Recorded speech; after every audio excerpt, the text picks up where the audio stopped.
Guys మేమైతే తిరుమల యాత్రకు వచ్చేసినాము. చూడండి మా తమ్ముడు, మేము, సారు వాళ్ళంతా ఉచిత టికెట్కి వెళ్తాను అనమాట, దర్శనం టికెట్కి. మీరు కూడా చూడండి.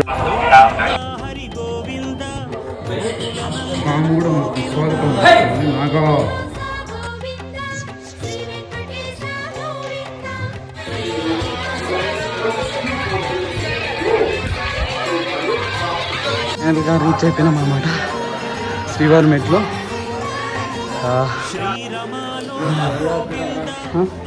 మేమైతే ముందే రీచ్ అయిపోయినాం పైకి, వాళ్ళు ఇంకా రాలేదు. అయితే దర్శనానికి గుండు కోసం పోతాను అనమాట.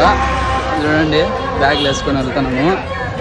వీళ్ళు దర్శనానికి మొత్తము దర్శనానికి లేరు. మనం జస్ట్ ఇప్పుడు పోయేది గుండ్లు కొట్టుకు అనమాట. వీళ్ళు ఆల్రెడీ గుండ్లు కొట్టుకొని దర్శనానికి పోతున్నారు.